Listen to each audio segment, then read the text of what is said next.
Hello guys, j'espère que vous allez bien. Moi, comme d'habitude, je gère. Je sais pas si c'est la première fois que tu te retrouves là. Si c'est le cas, sache qu'ici, on parle de santé mentale et de tout ce qui peut toucher cela indirectement ou directement. Mais après, on parle aussi de d'autres sujets comme ça en passant. Mais le sujet principal, c'est la santé mentale. Si c'est quelque chose qui te parle, alors je te suggère de t'abonner parce que tu auras beaucoup de contenu dans ce sens. De t'abonner, d'activer la cloche de notification, de commencer par laisser déjà un pouce bleu sur cette vidéo-ci et voilà, de rester avec nous jusqu'à la fin. J'espère que tu vas apprécier. Aujourd'hui, j'ai envie qu'on papote encore un peu, qu'on parle un peu, qu'on fasse un petit let's talk, un parlons. Et j'espère que vous allez apprécier parce qu'on va parler de frustration, de stress et d'anxiété dans un certain sens. So, restez scotchés.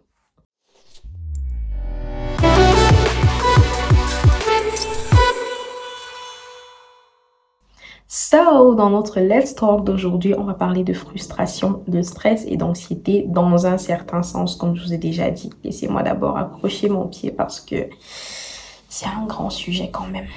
Ou bien. Bon.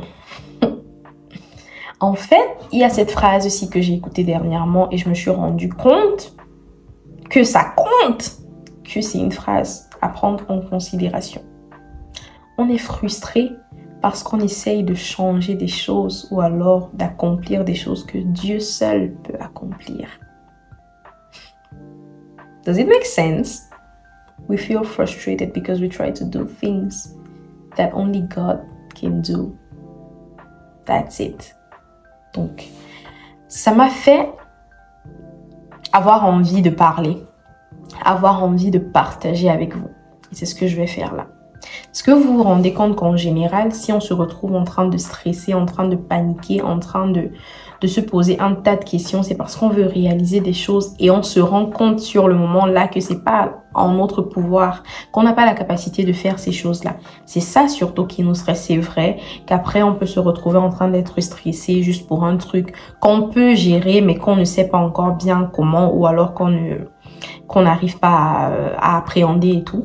Mais après, principalement, les choses qui nous frustrent, les choses qui nous font devenir anxieuses ou anxieux, ce sont ces choses-là qu'en général, on ne peut pas changer. Ce sont ces choses-là face auxquelles on se retrouve impuissant, on se sent impuissant. C'est ça qui nous fait en fait devenir anxieux, c'est ça qui nous fait être frustrés. Je sais pas pour vous, mais moi, c'est ça en fait. Et je m'en rends de plus en plus compte.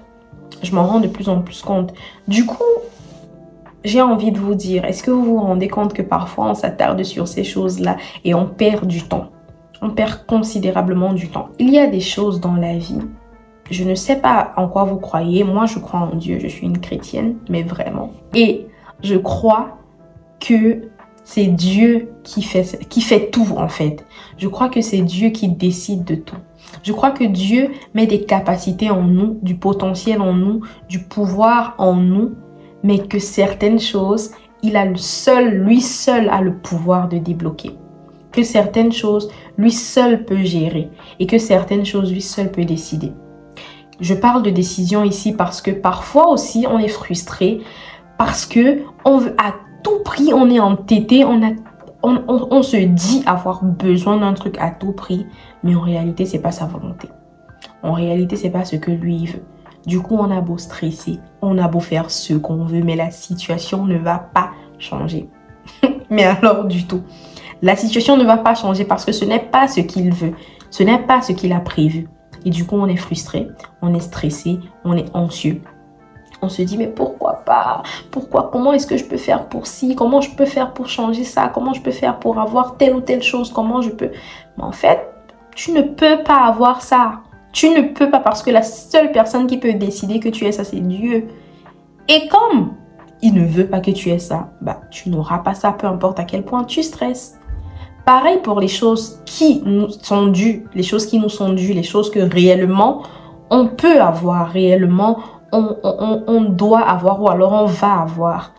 Peu importe à quel point on stresse, à quel point on est frustré, à quel point on est anxieux ou on déprime par rapport à cette chose-là. Si le moment n'est pas encore arrivé pour que ça arrive, ça ne va pas arriver. Ça ne va pas arriver et c'est clair. Mais on se retrouve frustré là, on perd beaucoup de temps à faire du surplace, à se poser des questions, à se remettre en question, à se torturer l'esprit, à se dire mais pourquoi je suis maudit, pourquoi ci, pourquoi ça, pourquoi. On se pose un tas de questions et finalement, on ne se focalise pas sur ce qui est vraiment acquis, sur ce qui est déjà là. C'est-à-dire que on se retrouve finalement en train de perdre plus de temps à stresser par rapport aux choses qui ne sont pas encore acquises, plutôt que de quand même apprécier ce qui est déjà devant nous. Parce qu'on espère toujours autre chose, on se dit toujours que c'est l'autre chose là qui est bien pour moi, c'est l'autre chose là qu'il me faut. Vous voyez un peu ce que j'essaye de dire. Du coup, la phrase a pris tout son sens dans ma tête. Je me suis dit, mais oui, c'est vrai, c'est grave vrai. On est toujours en train de stresser par rapport à des choses. On est tout le temps frustré par rapport à des choses qu'en réalité, on ne gère pas, on ne contrôle pas, on ne peut pas contrôler, on ne peut pas gérer. Si on voit un peu la chose dans ce sens-là, bah, on va arrêter, on va moins stresser, quoi. On va moins se sentir mal quand on ne pourra pas avoir ci. On va moins se sentir mal quand on ne pourra pas avoir ça. Ne pensez pas que je suis en train de dire là que c'est un truc évident. C'est pas un truc évident. Moi-même, moi la première, je n'arrive pas toujours à accepter. Je n'arrive pas toujours à me soumettre au fait que je n'ai pas le contrôle sur tout. Je n'y arrive pas toujours. Mais en même temps, je pense que c'est un truc qu'on devrait apprendre à cultiver. Apprendre à se dire que, ok, quand je suis en train de réfléchir là, voilà la situation. Je regarde. Quand j'essaye de faire mon évaluation, mon assessment, comme on dit souvent, bah, there's no way. There's just no way I can do something about it. There's no way. No way. So, pourquoi je vais m'attarder dessus? Ok, ça me dérange parce que j'en ai quand même besoin. J'en ai quand même besoin. Mais bon, ok, qu'est-ce que je peux faire? J'essaye d'évaluer. Non, je ne peux rien faire. Ok. Je me résigne, j'accepte. Est-ce que vous vous rendez compte que quand on cultive la résignation dans la vie, mais dans le bon sens, quand on cultive la résilience, on a un peu plus de clairvoyance. Un peu plus de clairvoyance dans le sens où finalement les choses sont un peu plus claires dans la tête. Quand ce n'est pas le cas, quand on ne cultive pas ces choses-là, on est tout le temps dans un état de stress, tout le temps dans un état de frustration. Et ça fait que le cerveau n'est pas productif. Le cerveau n'atteint pas son plein potentiel parce qu'il est surchauffé en fait.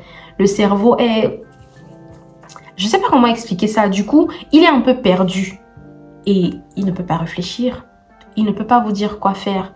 Et même s'il essaye de vous transmettre quelque chose à faire, vous n'êtes pas disposé. Vous n'êtes pas disposé à le faire parce que vous pensez à 1001 choses à la fois. Du coup, vous n'avez même pas l'occasion d'entendre quand il essaye de vous transmettre quelque chose. Donc, ce que j'essaye de dire là, c'est que à essayer de moins être frustré par les choses, c'est toujours important d'évaluer. C'est toujours important de faire son évaluation de la situation.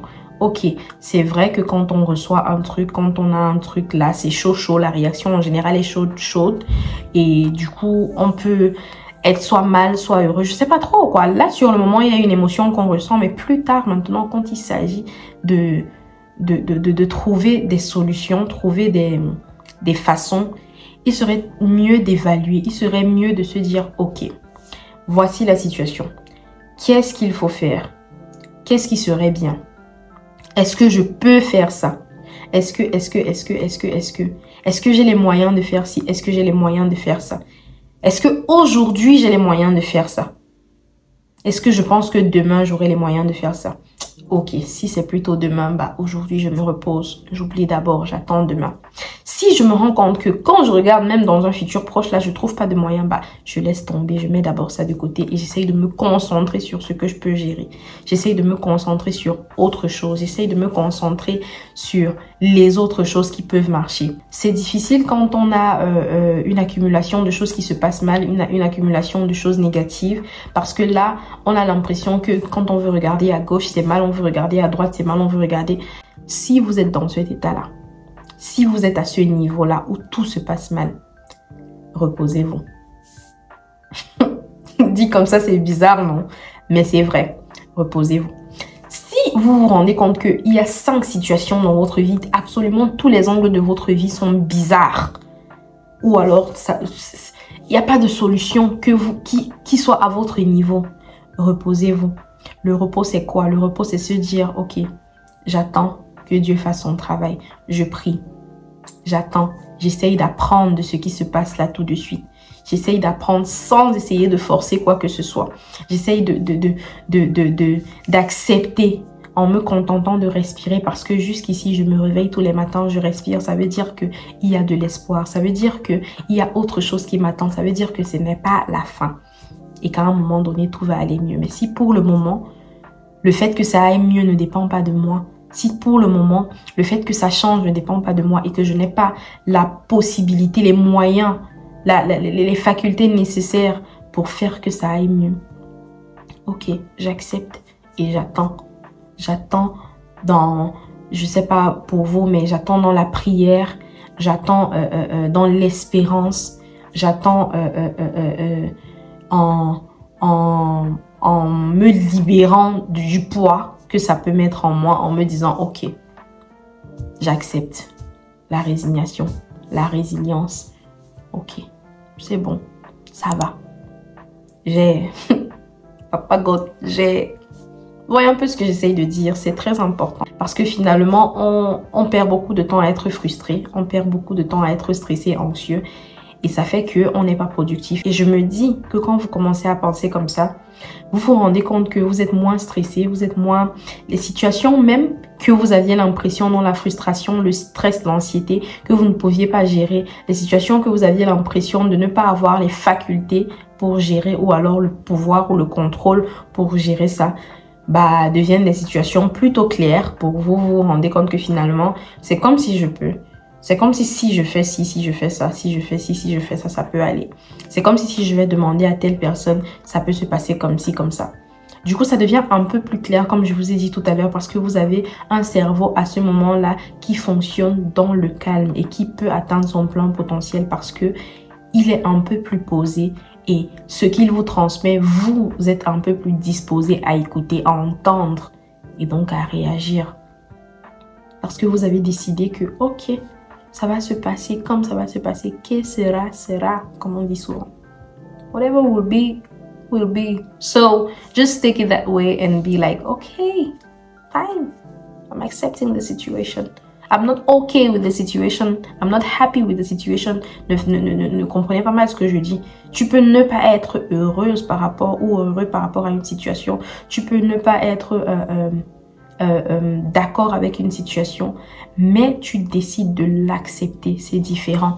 Ça ne veut pas dire que ça te fait plaisir, ça veut juste dire que tu comprends que ça ne dépend pas de toi et que tu décides d'abandonner la charge que ça met sur tes épaules. Une fois que tu stresses moins, tu réfléchis mieux. Une fois que tu stresses moins, tu comprends mieux les choses. Tu comprends mieux si tu décides même d'abandonner ou alors d'accepter et de ne plus trop stressé par rapport à la chose. Parfois, tu réussis même à t'en défaire si réellement c'est pas quelque chose qui est fait pour toi. Tu réussis à t'en défaire, tu réussis à passer à autre chose. Tu réussis à finalement te retrouver là où tu es censé être. Donc, c'est un peu ça. Frustrations come from things that mostly we can control, come from things that mostly God only can control, and then you have to accept that and be resilient, accept the fact that some things you just can't control and face it, accept it, focus on the things you can control and yeah, that's it. Concentrez-vous sur ce que vous pouvez gérer au quotidien. Concentrez-vous sur les choses qui sont un peu plus évidentes pour vous. Si jusqu'ici, rien ne semble évident autour de vous, concentrez-vous sur le fait de respirer et d'espérer. C'est déjà un gros... Je disais à une amie dernièrement que c'est déjà un gros effort que de respirer tous les jours, que quand on est mal, que de tenir bon jusqu'à la fin de la journée, que de traverser les journées. C'est déjà un gros effort. Donc parfois, c'est tout ce que vous avez à faire. C'est le seul combat que vous avez à mener. Parfois, le seul combat qu'on a à mener, c'est le combat de la respiration, le combat de la survie. Il faut tenir jusqu'à la fin de la journée. Parfois, c'est le seul combat qu'on a à mener. Tenir, ce n'est pas chercher à aller bagarrer là-bas, ce n'est pas chercher à changer telle ou telle situation. Tenir, c'est juste accepter. Au fur et à mesure que les étapes arrivent, si je peux gérer, je gère. Si je ne peux pas gérer, je passe. Si je peux gérer, je gère. Si je ne peux pas gérer, j'attends la fin de la journée. Donc, c'est un peu ça. Parce qu'à force de trop s'attarder sur certaines choses, on perd beaucoup de temps et on passe à côté des choses qui nous sont vraiment dues. On passe à côté même des solutions à ces choses sur lesquelles on s'attarde là parce que on y réfléchit trop dans le mauvais sens. On y réfléchit trop dans le sens de la solution rapide ou alors on y réfléchit trop dans le sens de ce qu'on ne peut pas faire en fait. C'est un peu ça. C'est pareil pour les projets. Quand on dit même qu'il faut penser un projet, on dit qu'il faut penser le projet en mode smart. Il faut être sûr que ça soit réalisable, que ce soit, je sais pas, que ce soit vraiment un truc faisable. Vous voyez un peu, il faut penser à tout, la faisabilité, la possibilité, les moyens qu'il faut pour ça et tout. C'est ça qui permet de réaliser un projet. Mais si tu t'assois et que tu te rends compte que bon, en termes de faisabilité, non, c'est pas possible. En termes de moyens, de ressources autour de moi là, non. Est-ce que sur une telle durée, ça peut se faire? Est-ce que ce sera un truc sur le court terme ou le long terme? Est-ce que ça va réellement marcher? Est-ce que je peux mesurer? Est-ce que... Tout ça, en fait, est à prendre en considération. Et si vous vous rendez compte que ce n'est pas faisable, que tout ça ne marche pas, ne vous attardez pas dessus. Ne stressez pas, ne vous frustrez pas. Ne soyez pas frustré, ne soyez pas... Je sais pas, parce qu'on perd beaucoup de temps en faisant ça. On a déjà compris qu'on ne peut pas. Essayons donc de passer à autre chose. Peut-être qu'en passant à autre chose, on va apprendre quelque chose qui va nous permettre de revenir donc dessus pour mieux faire. Ou peut-être qu'on va laisser tomber et avoir mieux. Dans tous les cas, il y a des choses qu'on ne contrôle pas, des choses que seul Dieu peut contrôler. Alors on doit se contenter de vivre, de respirer, de prier, de croire, d'espérer et de faire ce qu'on a à faire. Parce que comme je disais au début, on a les moyens, on a les capacités. On dit toujours que aucune épreuve à laquelle tu fais face n'est au-dessus de toi parce que tu as la capacité. On ne te donne pas ce que tu ne peux pas porter. Dieu ne te donne pas ce que tu ne peux pas porter. Du coup, s'il te donne quelque chose sur le moment, c'est que tu as la capacité de gérer. Mais si tu te rends compte que gérer là ne veut pas dire là sur le moment que tu vas changer la situation, accepte sur le moment là que gérer signifie juste de traverser cette situation, de passer par cette situation. C'est tout. C'est tout. Pas besoin de chercher à la changer, juste passer, juste la traverser. Parfois c'est ça aussi, pouvoir gérer une situation. Donc c'était un peu ça mon petit bavardage d'aujourd'hui. J'espère que ça vous a fait plaisir et que vous avez compris de quoi il s'agissait. Comme je disais au début, si tu es arrivé jusqu'ici et que tu es nouveau, c'est que forcément la vidéo t'a plu. Je te suggère donc s'il te plaît de laisser déjà un like. Après, abonne-toi, active la cloche de notification. Et si tu as déjà l'habitude d'être là, si tu es déjà abonné, merci beaucoup. Merci, ça me fait beaucoup de bien de savoir que tu me suis. Vous pouvez me laisser un commentaire pour me dire ce que vous avez pensé de cette vidéo-ci. Je dirais que j'ai pensé à vous. Pouvez m'appeler pour me dire ce que vous pensez de moi. Ça, je vais l'assumer. Je vous demande pardon, population. Bref, merci d'avoir regardé la vidéo jusqu'à la fin. Prenez soin de vous et de votre santé mentale parce que c'est tout ce que vous avez et personne ne le fera à votre place. Je vous dis à plus pour la prochaine vidéo. Ciao!